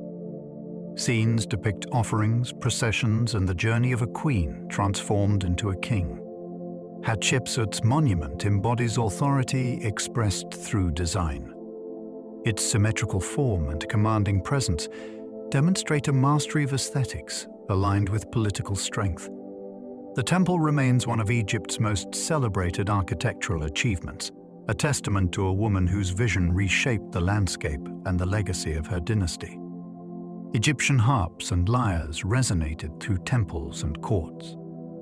In spaces filled with incense and soft lamplight, the sound of strings drifted through the air with a purity that seems to echo across centuries. Egyptian harps rose in graceful curves of polished wood, their frames carved with images of deities, birds, or flowing patterns that emphasized the instrument's elegance. Strings made from plant fibers or animal sinew stretched across these frames, producing tones that ranged from bright and lively to soft and contemplative. Lyres added a different voice. Compact and expressive, they allowed musicians to pluck melodies that intertwined with the rhythm of flutes and the beat of hand drums. Music accompanied festivals, temple rituals, and gatherings within noble homes. Scenes painted in tombs show performers surrounded by guests reclining on cushions, their faces lit with appreciation as the music flowed.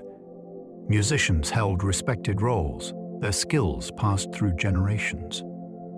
Some performances were believed to soothe divine presence or guide ritual movement. The surviving instruments reveal careful craftsmanship with tuning pegs and sound boxes shaped to enhance resonance. Egyptian stringed instruments remind us that ancient life was filled with harmony and artistry, creating moments where music bridged human and sacred realms. The Khufu ship reveals maritime knowledge beyond earlier assumptions.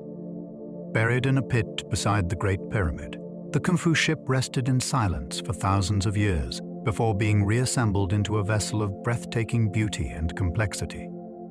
Its planks were joined without metal fasteners, held together instead by a system of ropes and wooden joinery that allowed the hull to flex with the motion of water.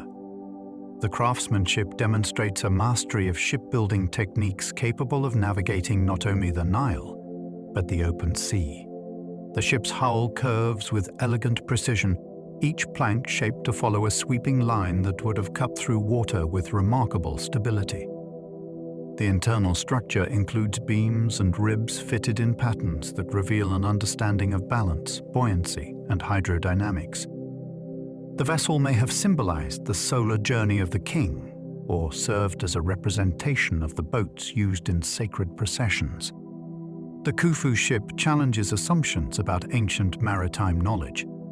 It stands as one of the finest examples of wooden ship construction from antiquity, proving that the Egyptians possessed technical insight far beyond what earlier generations believed. Its restoration reveals a vessel worthy of both ritual and real navigation. Egyptian balances and weights show a precise understanding of measurement.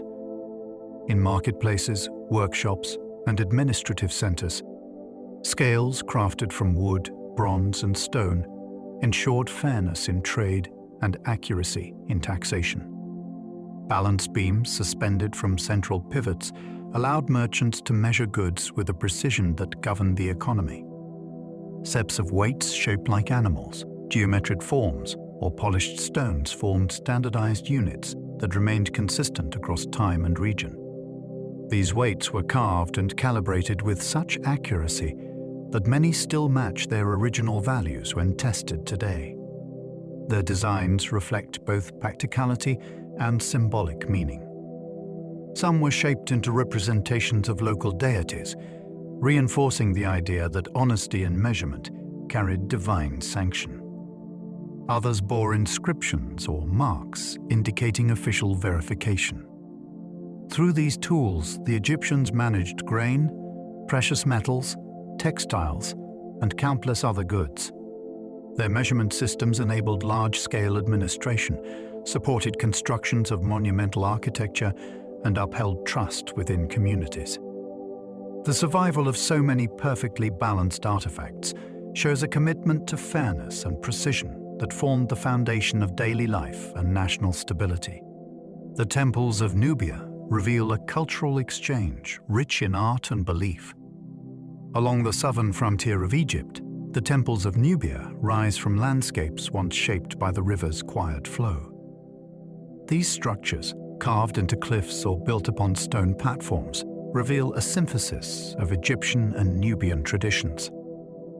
Columns decorated with lotus and papyrus blend with motifs that reflect local deities and regional customs. Reliefs depict rulers interacting with gods revered in both cultures, illustrating a rich exchange of symbolism and ritual. Temples such as those at Philae and Abu Simbel carried Egyptian architectural grandeur deep into Nubia.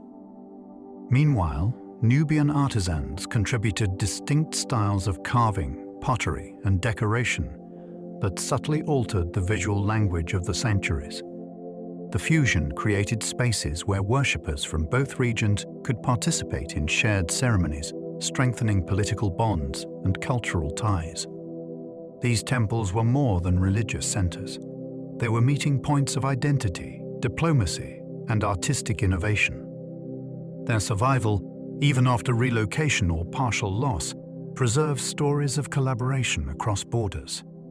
The temples of Nubia stand as reminders of how cultures shape one another through exchange, devotion, and shared imagination. Egyptian mineral pigments were sourced from distant landscapes. The colors that illuminate tombs and temples came from minerals gathered across deserts, mountains, and riverbeds far from the Nile. Artists sought specific stones for their unique hues. Deep blue was created from a precious mineral imported from lands beyond Egypt's borders. Vibrant yellow was ground from a stone mined in arid cliffs.